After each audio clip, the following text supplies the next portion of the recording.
Hola, buenas tardes. Espero que se encuentren todos muy bien, cuidándose del frío porque la primavera ha venido, pero el frío no se ha ido todavía.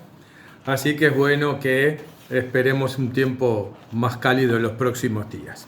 Antes de empezar con nuestro tema de la semana, les quería contar que ayer lunes tuvimos finalmente la aprobación a nuestro protocolo de reingreso para las actividades presenciales, o sea que recibimos un comunicado de Presidencia con la aprobación del protocolo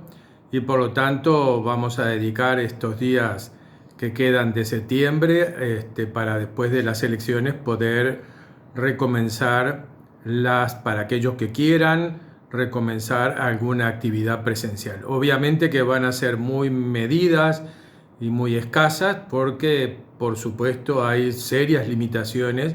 al aforo que podemos mantener en estas actividades. Pero de todas formas, ante la situación actual, bueno, debemos seguir cuidándonos, pero debemos también comenzar a andar los caminos del retorno a una presencialidad, aunque sea muy restringida. Bueno, los mantendremos informados por los canales habituales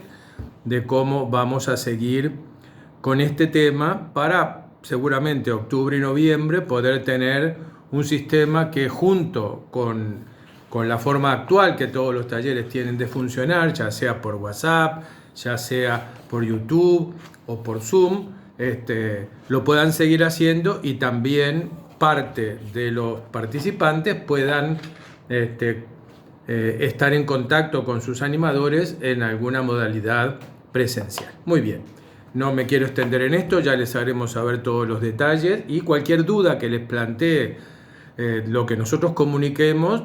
bueno, diríjanse telefónicamente a la administración, que las chicas están trabajando normalmente y ellas les pueden con seguridad absoluta dilucidar todas las dudas que ustedes tengan y todo lo que ustedes quieran preguntar. O sea que no duden en contactarnos si hay alguna cosa que no les queda claro, porque a veces es difícil en las comunicaciones dar satisfacción a todo lo que queremos saber. Muy bien. Volviendo a lo nuestro, la semana pasada hemos dado por terminado de alguna manera el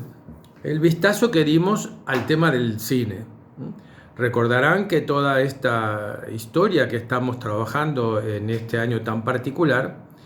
de alguna manera está centrada en el ocio, en el tiempo de ocio que se inicia en el país después de los primeros años del 900, cuando se aprueban las leyes de reducción de jornada laboral y cuando empieza a existir un tiempo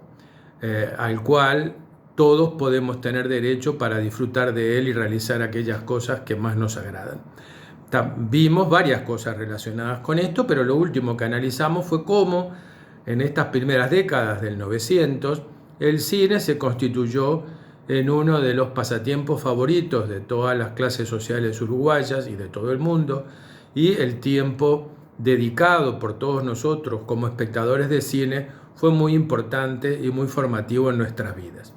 Lo último que analizamos, recordarán, fue el Código de Producción de Hollywood, que marcó a rajatabla los caminos por los cuales debía moverse la industria cinematográfica norteamericana al momento de producir sus películas. Hoy quiero volver al tema del ocio de alguna manera, porque en definitiva justamente el tiempo que nosotros estamos viviendo ahora, que en parte es de un ocio obligado o de un ocio que todos sabemos que en casa el ocio no existe, ¿verdad? No nos alcanza el día para hacer todo lo que tenemos que hacer, pero aún así estos tiempos en los cuales nosotros tenemos a disposición un tiempo que normalmente no tenemos, es lo que un poco me ha llevado a ponerlo como centro de nuestro análisis, ¿verdad? Cómo se fueron conformando estas diversas actividades que poco a poco fueron ocupando ese tiempo recién adquirido por los trabajadores en los años 10. O sea que en eso andamos. Como todos ustedes saben, sobre todo los que vienen hace tiempo a nuestros talleres, a mí me gusta muchísimo recurrir a nuestros memorialistas, ¿verdad? A esas personas que tienen un don especial para sentarse frente a una hoja de papel y volcar allí sus recuerdos, volcar allí sus vivencias respecto de un Uruguay que ya no existe y que a veces la única ocasión que nosotros tenemos para conocerlo, más allá de los cuentos de nuestra familia o de nuestras propias vivencias, es a través de las páginas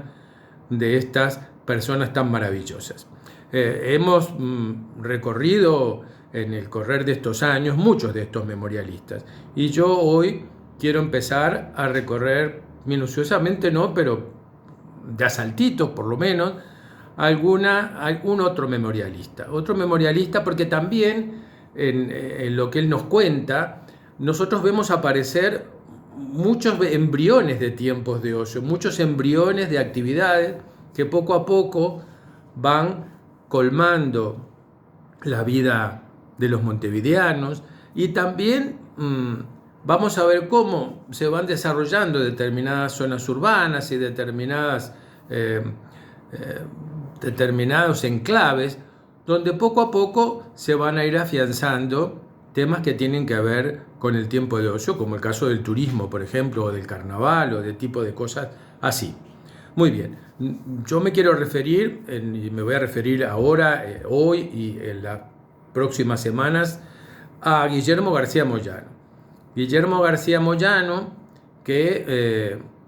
ahora vamos a presentarlo personalmente a él, pero Guillermo García Moyano es un memorialista que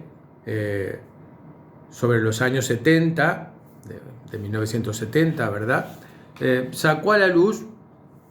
unos escritos. Algunos de ellos había visto la luz antes, pero otros no. Y el más importante de ellos es su relato del pueblo de los Pocitos, ¿verdad? Justamente Pueblo de los Pocitos se llama esa pequeña obrita de unas 100 páginas que él escribió, donde él recoge sus memorias de infancia sobre ese Pocitos que todavía era un pueblo y todavía no era un barrio de la ciudad. Y también escribió una obrita muy interesante sobre la Universidad Vieja, en su carácter de universitario, por supuesto, y también una crónica de un viaje en diligencia que él hizo de niño a Rocha a visitar a sus abuelas,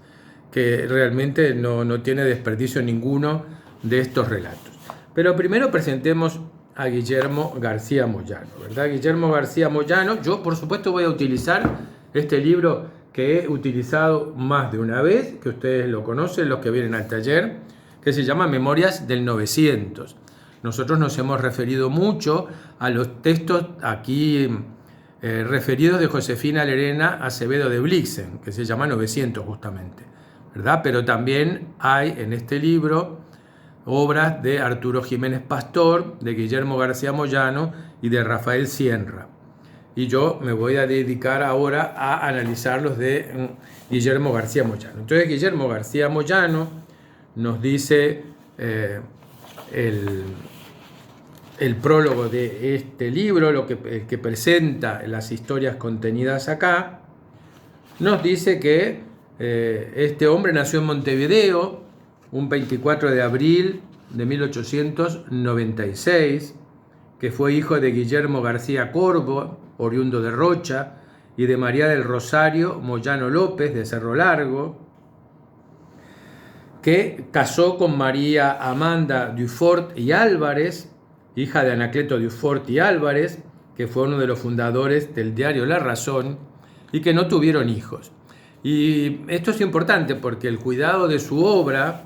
tanto de su obra jurídica, porque él era abogado de profesión, como veremos, tanto de su obra jurídica como de esta que es de memorialista, fue rescatada, conservada y editada por uno de sus sobrinos, que fue el que cuidó que no se perdiera en el olvido estos aportes tan interesantes. En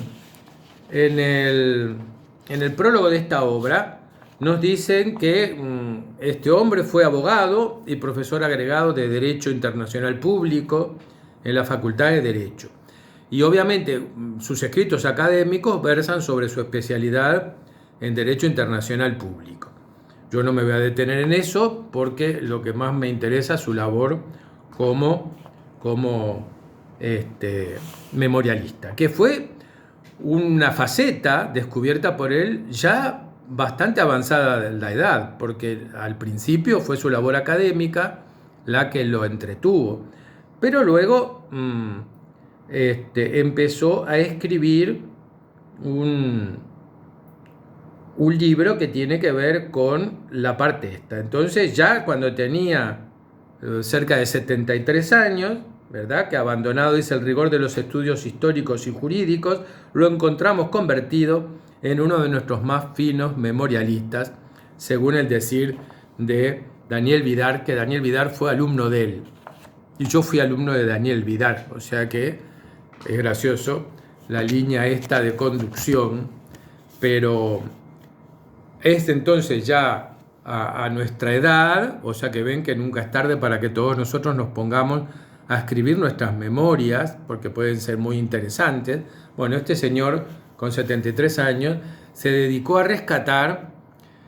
su infancia cuando se muda con su familia al pueblo de Los Pocitos. Y él escribe este pueblo de Los Pocitos, una crónica que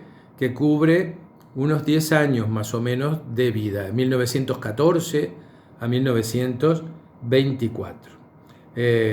Por supuesto, fue una persona,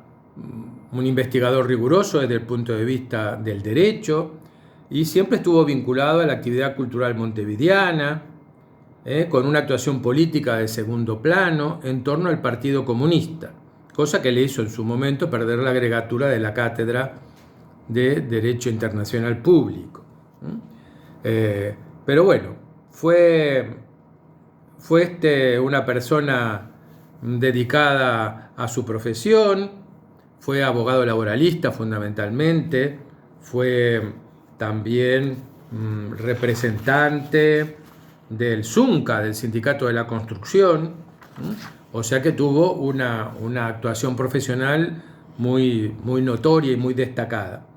Pero también era una figura familiar en lugares típicos de la intelectualidad de la bohemia montevideana de estos años, como era el Tupinambá o el Café Palace en la Plaza Independencia y otros cafés típicos de la época. También tuvo una actuación importante en el Ateneo de Montevideo, hasta que cuando el Ateneo, llegando a la época de la dictadura terrorista, se fue tomando un sesgo más conservador, él abandonó esta institución y se alejó. Pero bueno, de todas maneras, dice aquí este prólogo, que si el trabajoso empujo académico había cesado, dice, su memoria había comenzado a orugar en un corto periodo de su vida, el que va de los 8 a los 18 años, y de allí iba a extraer material para 3 trabajos que hacen de él uno de nuestros memorialistas más eficaces y placenteros de leer. En 1969 se publicó Pueblo de los Pocitos, que reveló esta nueva faceta de este hombre.